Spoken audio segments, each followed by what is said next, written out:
Hello, my name is Seal Chan, and this video is going to be my first effort to try to explain what it is I mean by a progressive Let's Play.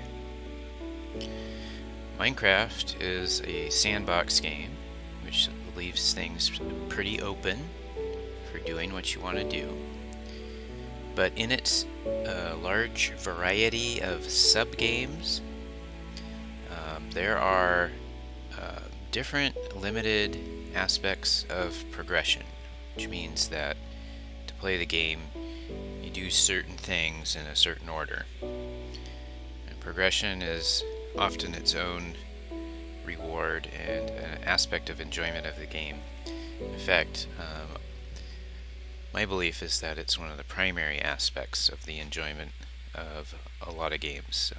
The greater and deeper the progression, the more epic the game feels. And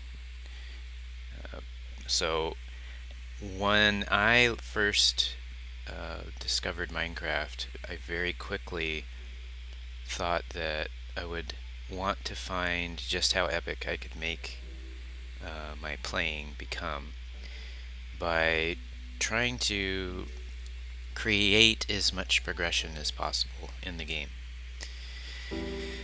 I've played many games, started many games, survival games, and experimented with ways of playing the game that would make me feel like I were doing all the things, learning about the game as I went, so I didn't have to study everything in advance and never get around to playing.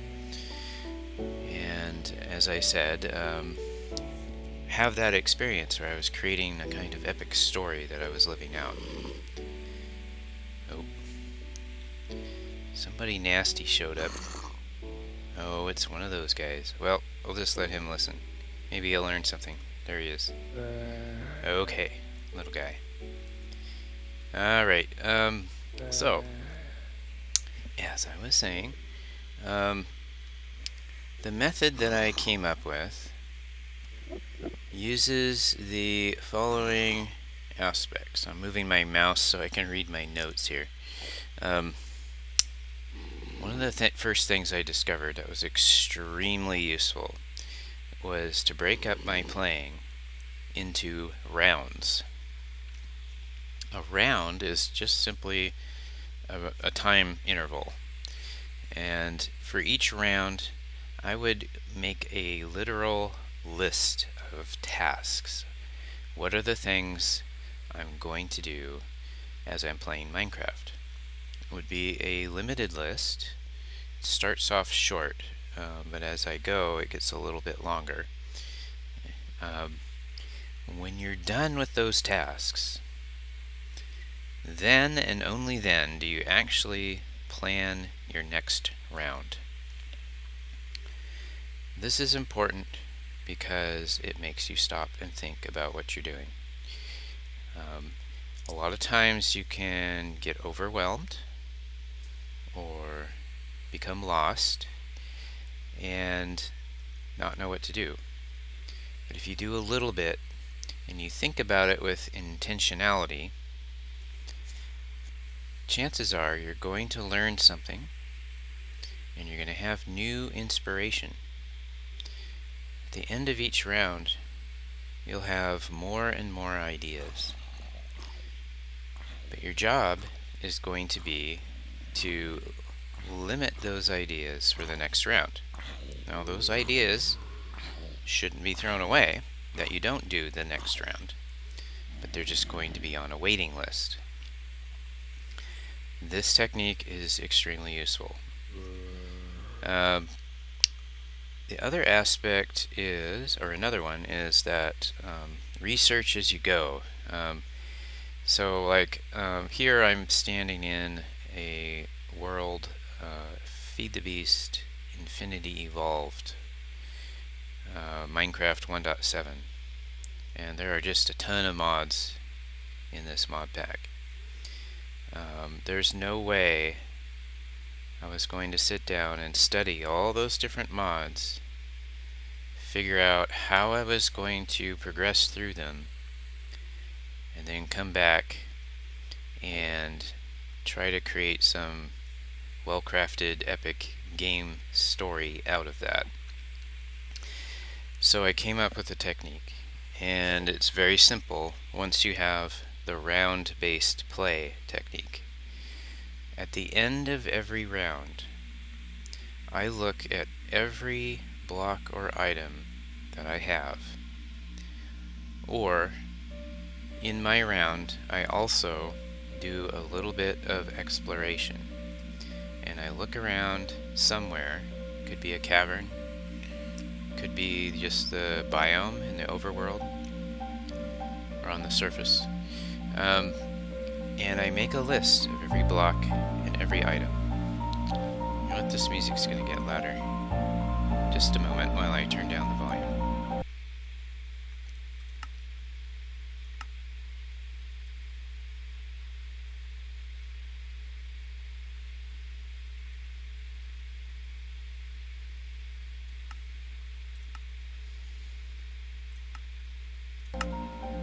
Okay, that should be a little bit less loud. I love the Minecraft music. I hate to turn it off. Did that creeper just spawn in the shadow of that tree? Interesting. Anyway, at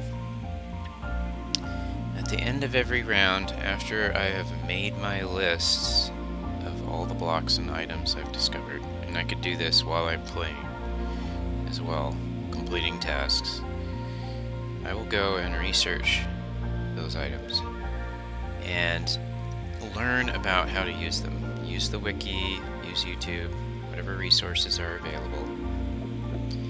And that way you just kind of break down all the richness and things you can do with those mods to little manageable pieces as you play.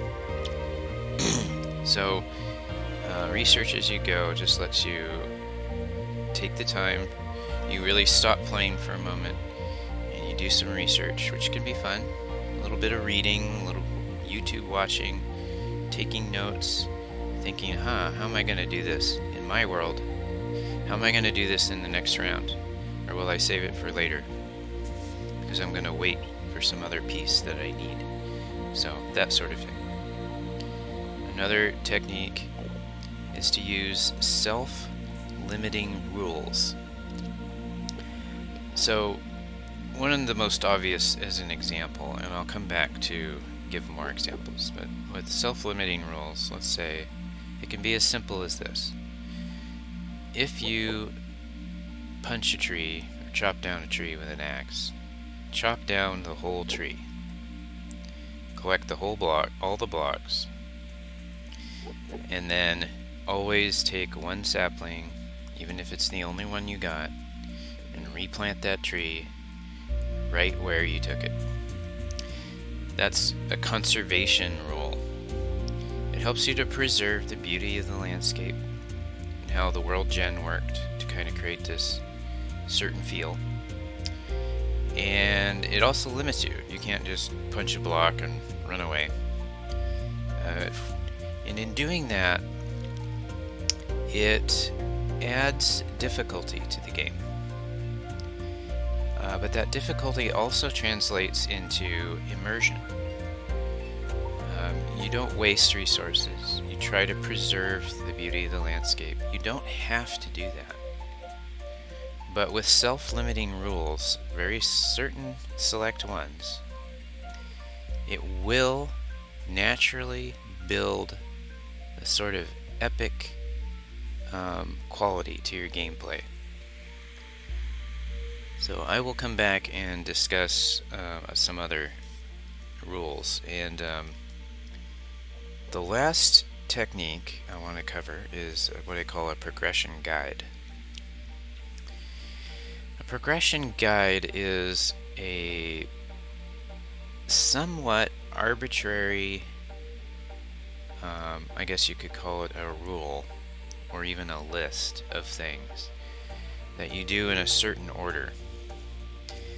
What this does is it helps you to have a direction when there's just too many choices.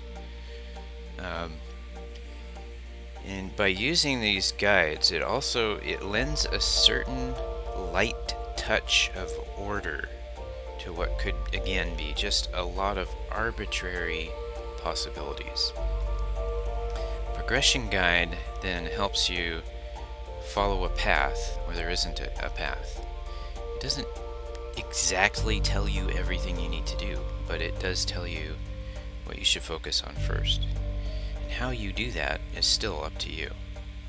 So in all of these things that I've given you, these methods, they're meant to be very abstract. It's not a list of, punch trees, craft a pickaxe, etc., etc. All that comes out naturally as you play and as you use this method. So I don't get down to that level of specificity, but this technique will give you a very dynamic way to engage in the game and come up with your own list of specific tasks. In fact, I would recommend, aside from the list that you make of all the blocks and items, which will be a little bit of work, but it'll also be enjoyable, is to make the list of all the tasks, the ones that you plan to do, and as you complete them, find some way to check them off, and just keep that list. And what you'll have then is a documentation of your game. Everything that you did and in what order you did it. Of course, I'm going to be creating and have been creating YouTube series. I'm going to be using this technique as I play. And at the end of each round, I'm going to record a video and explain what I did. So pretty much I'm just going to be sharing the list of my tasks that I did. Of course, I will show those results, and there will be a progressive build going on with these tasks. So I think that makes for an enjoyable YouTube series and also a way to demonstrate this progressive Let's Play technique. So let me talk about some examples about these self-limiting rules and progression guides. In my series, I'll be explaining these as I go, because then I'll be showing them at the same time. But these ideas are the ones that you can take for yourself and use. Each rule or guide is obviously optional, right? This is you deciding how you're going to play.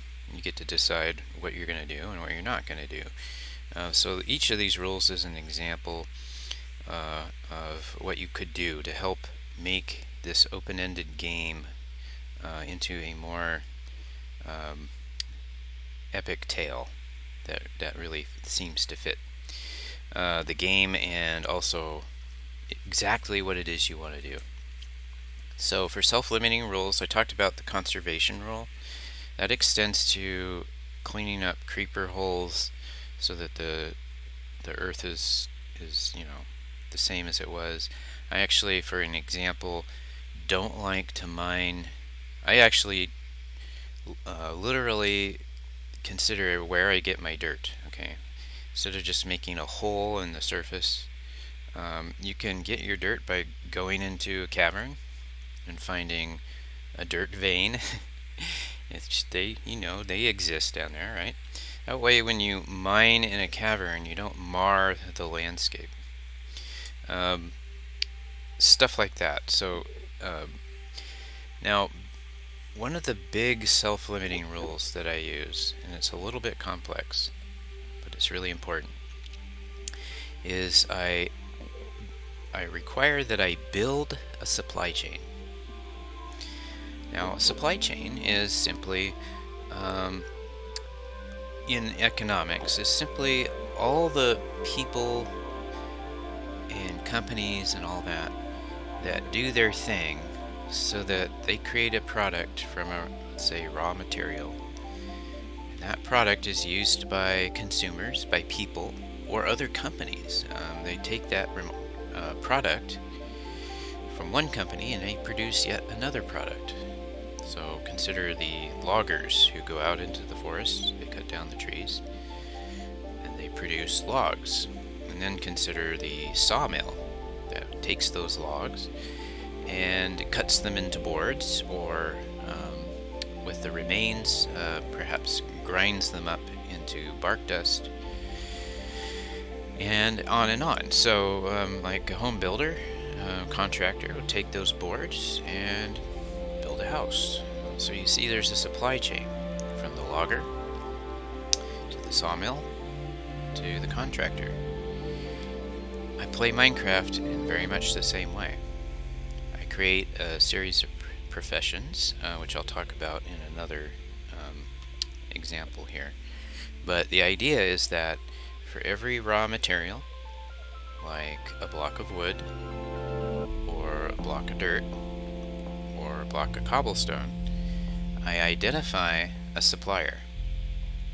Supplier, in this case, might be a grove of oak trees that were planted by me in the game.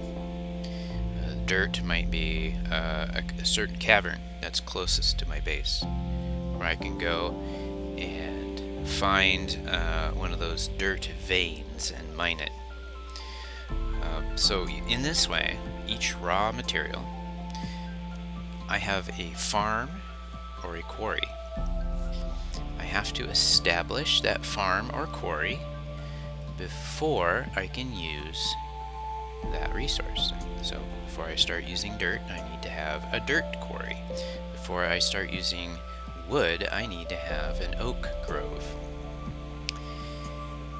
Now, having established those items as a resource,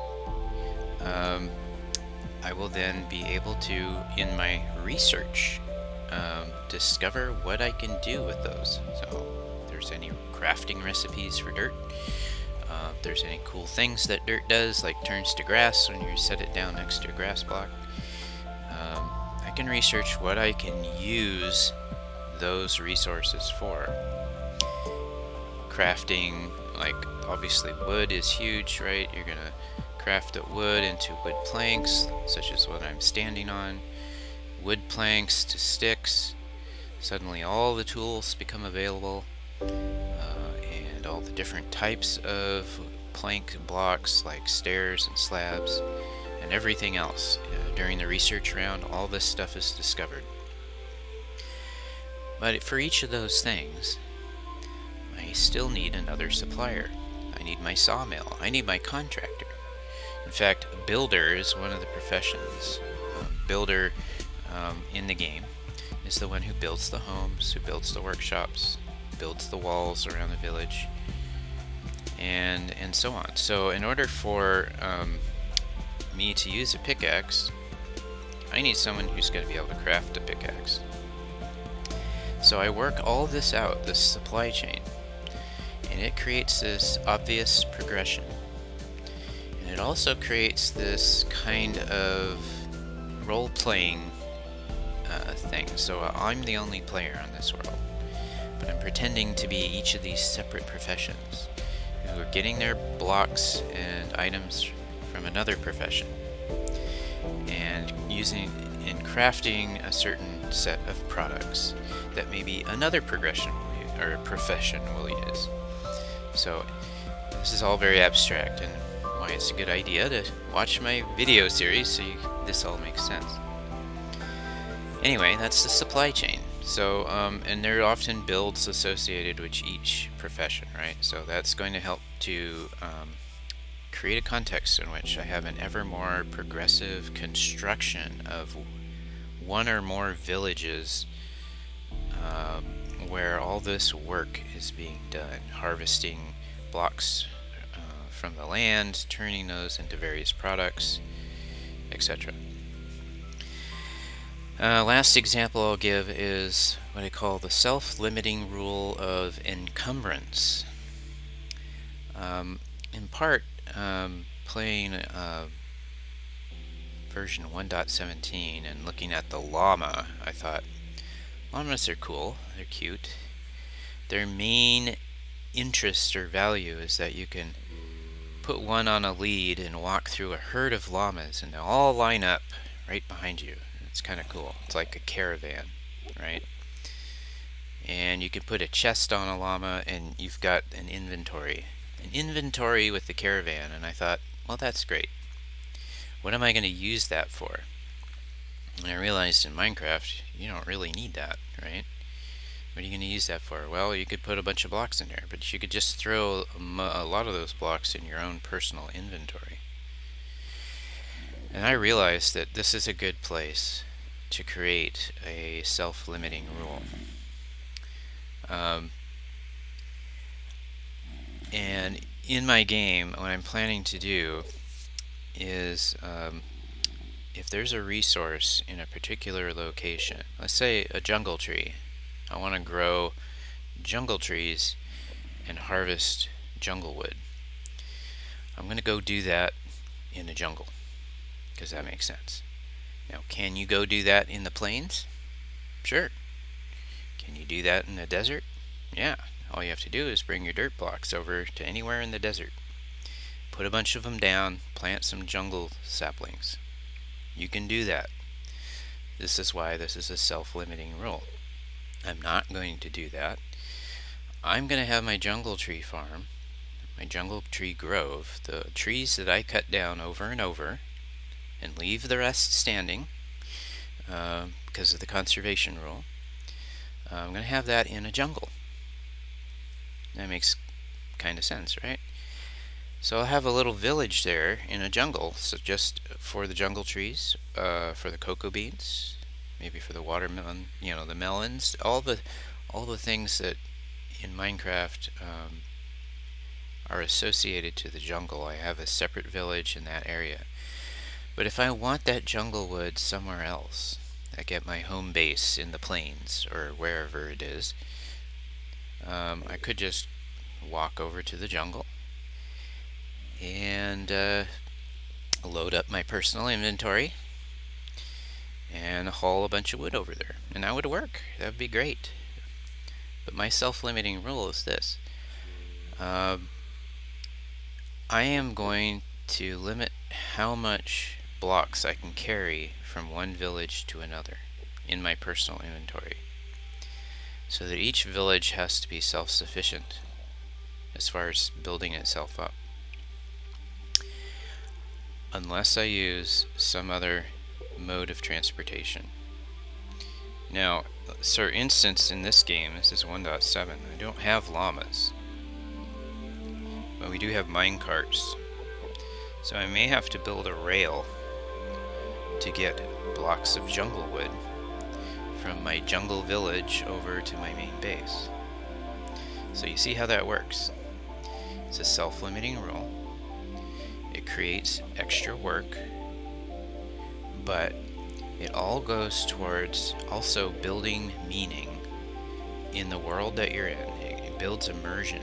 It means that jungle trees grow in jungle biomes, and so you have to do something extra to get that resource from one place to another, which means you have to have a distributed series of villages, right? Well, you can think of that as your kingdom, your empire, or whatever it is, and you can build connections between those villages. This gives you lots of work. It gives you a sense of progression, because you're building what I would call a mega build, even if it's not all in one screenshot. It's a distributed series of villages that produce products. They're full of villagers that have jobs. And to share those resources, you need to be able to move those supplies from one place to another. So you need the Minecraft equivalent of trucks. You need to ship. You need to get blocks from one place to another, because you can't carry 16 stacks of stone on your back, not in the real world.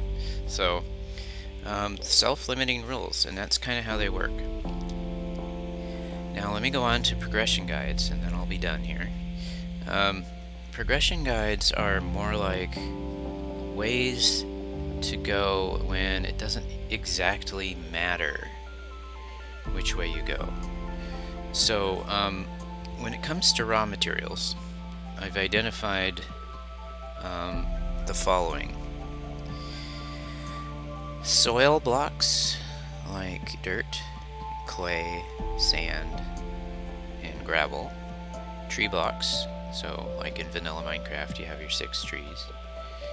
Stone blocks, so when you go underground you've got stone which turns to cobblestone. In later versions of Minecraft you've got your andesite, etc.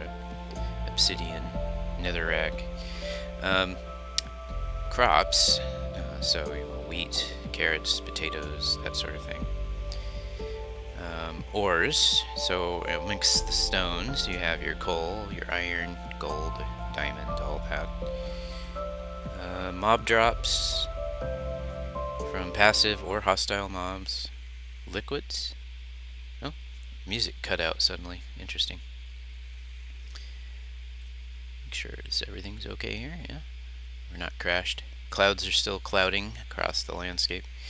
Anyway, liquids, so really just water and lava. Plants, so aside from crops, grass, mainly in vanilla Minecraft, and mob use, so like riding horses, maybe breeding sheep with different colored wool. Well, more like transportation or riding, so using a llama to store items, that sort of thing. So that's an order. That's a list, and it goes soil, tree, stone, all the way up to liquid, plant, mob use, and that's a list from 1 to 9 or whatever. When I build a village from scratch, I look for ways to establish soil resources first, then tree resources, then stone, in that order. So that once the village has all of those resources established, I've kind of completed that village. And I just do it in that order, in part because there's some practical value in doing it that way. But it's also kind of arbitrary. It just lets me know that rather than try to think, well, what would make the more sense to do next? Really, a lot of times it doesn't matter. It doesn't matter what order you do things in. Tree and stone are a great place to start, obviously, because you've got wood and you've got stone, and then you can build. You can build with a pretty decent variety. It means that you have trees that you've planted that you can chop down, so you got lots of wood nearby, and it means you have a cavern nearby.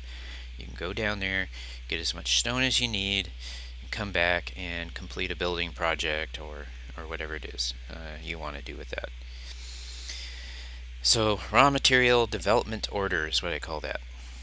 That's one of my progression guides. Another one is the series of research tasks. Now these are maybe a little less arbitrary, but they're just an order in which I do things. And I'll just kind of list them off. First there's discovery, then there's supplier research, to create the supplier, so build that farm or quarry. Gather goal. So what I often do is, like, if I say, okay, I've discovered seeds, and I do the supply research, and it says, oh, you need to plant those seeds in farmland so you can get more seeds, and you'll get wheat at the same time. Okay, great. So I create that farm, I build it, and then I set as a goal to get 64 seeds, a stack of seeds, and a stack of wheat. That's a goal.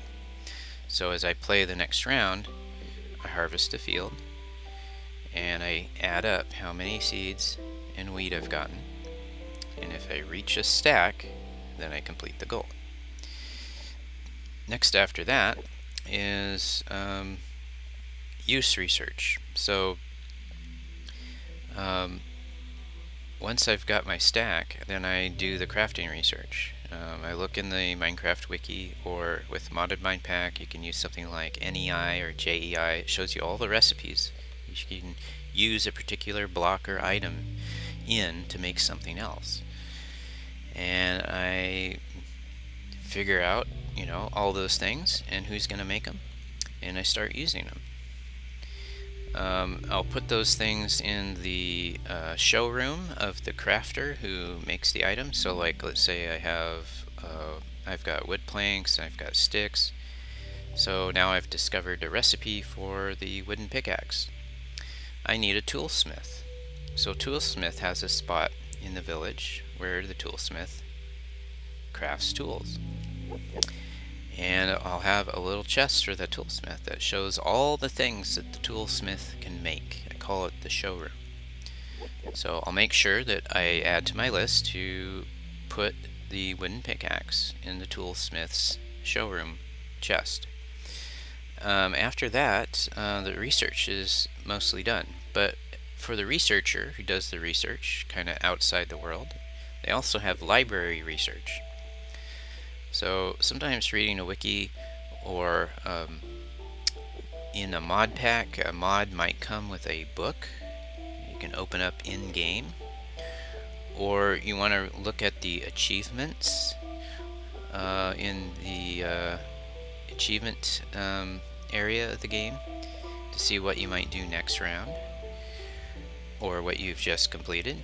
Or in a quest, in a mod pack, you might have a mod that allows you to create quests, which is like achievements, and that might be in a book, like it is in Feed the Beast Infinity Evolved.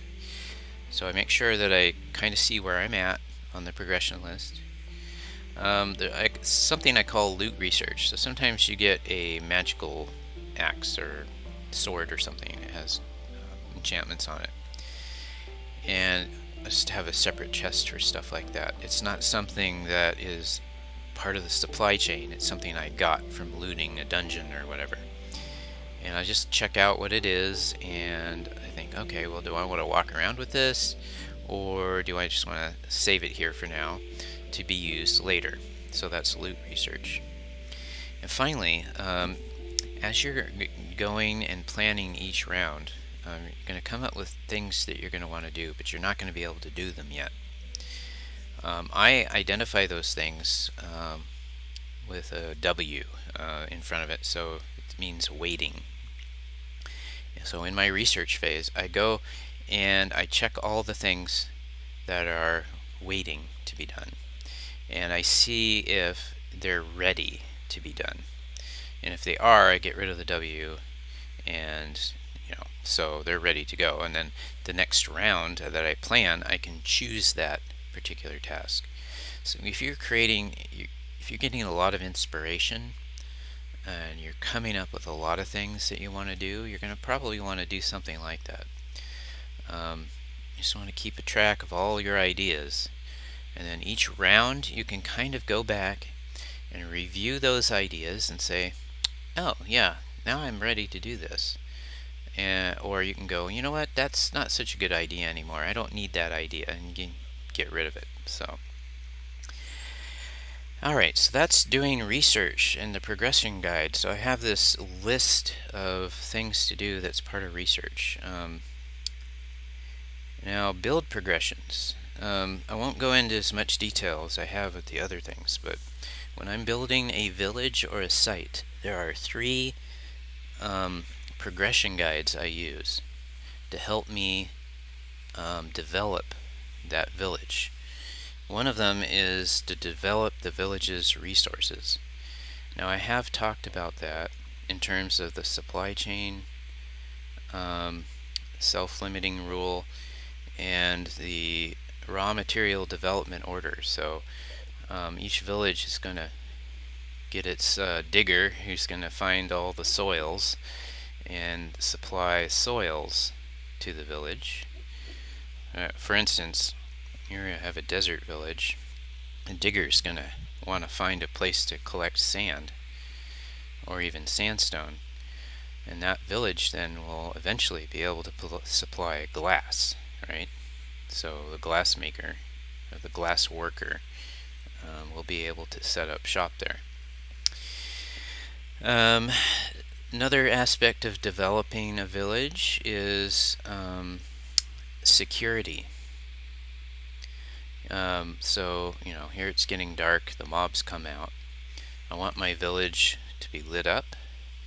I want there to be a wall around it So mobs outside of the lit area cannot wander in. Yes, Creeper, I'm looking at you. Of course, they're the worst. Or zombies, right? Because you don't need zombies wandering in from the dark, coming after your villagers.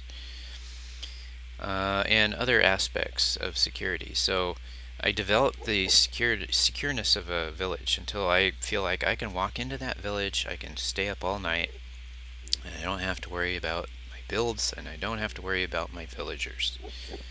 So the last aspect of villages progression guide is to connect them. And by that I mean things like obviously have streets in the village. If I'm building one from scratch, I want to have those 3-block wide streets, just like the naturally generated villages. I want my villages to be connected together, whether that's through a path, a single block wide path, or an actual road.